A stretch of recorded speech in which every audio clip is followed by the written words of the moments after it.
I am very elated to be invited to deliver the keynote address and to commission the project called the 1,000 Chinese Boreholes here in Densuso. The Chinese government, in its quest to foster South-to-South cooperation and also to deepen the relationship between African countries, including Ghana, has embarked on a lot of developmental projects within the continent. The project, named the 1,000 China Aid Borehole Project, was fully sponsored by the Chinese government at a cost of 20 million United States dollars, which translates approximately into 100 million Ghana cedis. The project was developed to address the rural water supply demand shortfalls, which was also in tandem with the government of Ghana's vision to drill 25,000 boreholes nationwide to close the deficit that pertained at the time. The government of His Excellency the President Nana Addo Dankwa Akufo-Addo and the beneficiary communities are very grateful for these 1,029 boreholes, which are all going to yield the much needed essential commodity in our lives, which is water. Additionally, Nana Chairman, the project was conceived to enable Ghana to consolidate the gains that were made during the implementation of the Millennium Development Goals, MDGs, and to have the momentum to strive towards the attainment of the Sustainable Development Goals, SDGs. This project formed part of China Aid to Ghana, in which an agreement was signed between the government of Ghana and Zhongmei Engineering Group Ghana Limited, the Chinese contractor selected by the Chinese government to undertake the construction of the boreholes.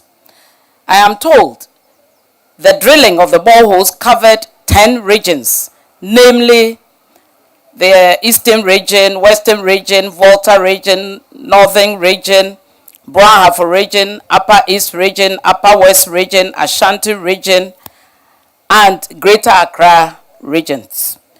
The implementation of the project has led to an increase in access to potable water in all 10 regions, especially within the 1,029 beneficiary localities where the boreholes were constructed.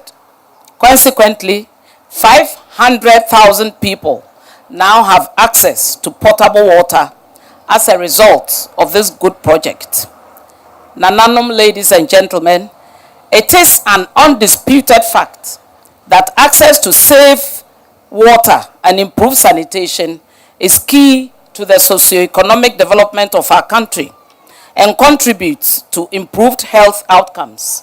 It is in this regard that the government of Ghana will support any initiative that will increase access to safe water and improved sanitation services to all Ghanaians. The Joint Monitoring Platform, JMP, of the WHO and UNICEF stated that Ghana and the world at large have managed to reduce by half the number of people using unimproved sources of drinking water. Indeed, the 2015 JMP updates reports that 89% of Ghana's population has access to improved water source. The report, however, identified inequalities between the rich and the poor and between geographical areas as a challenge, which still pertains in many countries, particularly in sub-Saharan Africa. That is why we applaud the Chinese government for this feat of spreading the 1,029 boreholes to cover the whole of Ghana. They need our applause in appreciation.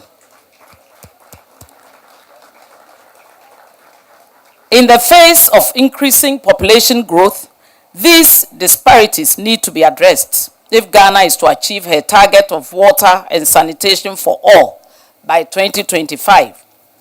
Nana Chairman, another key challenge faced in the water and sanitation sector in Ghana is the issue of sustainability of the water and sanitation services and water quality right from the catchment to the point of use at the household level. Progress towards our national and international targets is undermined by non-sustainable interventions. If services are falling into poor conditions as others are being constructed, the net growth towards reaching the targets slows down, and good health and economic development is negatively impacted.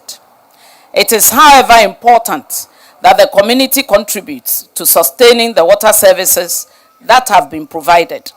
The district assemblies, as well as the municipal assemblies, should also continue to educate people on hygienic ways of transporting, storing, and using the water so that its good quality is not compromised at the point of use.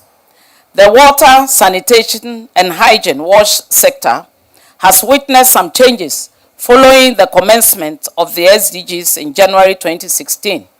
First, a Ministry of Sanitation and Water Resources was created in January 2017. This brought renewed hope of revival and improved wash sector performance, with the confidence that sanitation and hygiene were going to receive the needed political priority and institutional focus. Secondly, the Community Water and Sanitation Agency, CWSA, has commissioned some policy reforms within the rural and small town water subsector, with the ultimate aim of employing professionals to consolidate the gains made in the subsector. The Ghana government and other key stakeholders are implementing the policies to stem the tide of water pollution and protect our water bodies. We must applaud the government for instituting the ban on illegal mining. After it was lifted, we've all noticed that people are striving to abide by the rules and regulations. Hence, our water bodies are regaining their right ability and quality. Just last Tuesday, there was a sword-cutting ceremony in Tono in the Upper East region to construct a water treatment plant to supply water to the people in Navrongo, Bolga, and its environs, to serve a population of about 180,000 people. Cabinet approved the loan of $30 million to expand the Yendi water treatment plant to increase access to potable water in the Yendi municipality and its environs. All these and many others, Nana Chairman, are part of the larger systems and structural reorganization of the wash sector to align with new thinking required by the Sustainable Development Goal 6, which is, and I read, ensure sustainable management of water, sanitation, and hygiene for all by 2030. As we all know, the SDG requirements and standards are stringent, with emphasis that everyone, everywhere must have access to wash. Nana Chairman, the government of His Excellency Nana Addo Dankwa Akufo-Addo is committed to make that happen with the support of key stakeholders like the Chinese government. Government is pursuing its manifesto promise of water for all, and it's also committed to living up to its social responsibilities to the people of Ghana. It expects the citizenry, especially domestic consumers, who are going to benefit from these 1,200 boreholes, to contribute their quota by ensuring the protection and sustainability of investments in the water sector. Water should not be wasted. Children should not be allowed to play with the water that will yield from these boreholes. I therefore urge you all to be alive to your responsibilities by paying for water usage in order not to compromise the sustainability of these 1,029 boreholes in the aforementioned regions. Let us continue to help maintain these boreholes all over the country. Nana Chairman, I wish at this point to pay a special tribute to the Chinese president and the people of China, who have immensely helped Ghana in its developmental efforts. We acknowledge, Excellency, the immense contribution this project will have in the water service delivery to the people of Ghana for the next decade and beyond.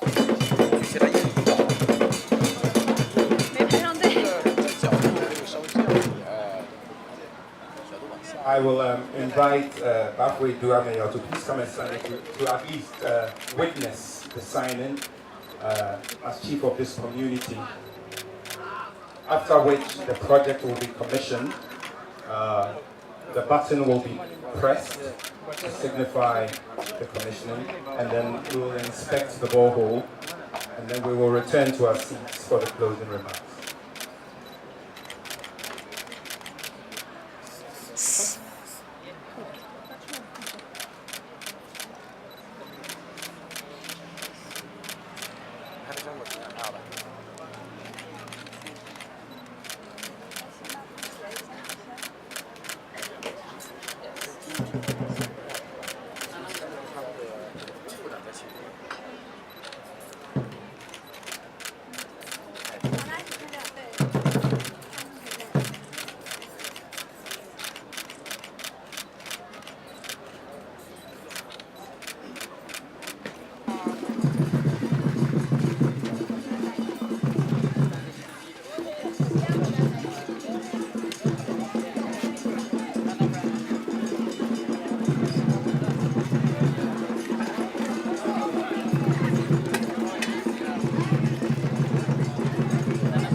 Zero.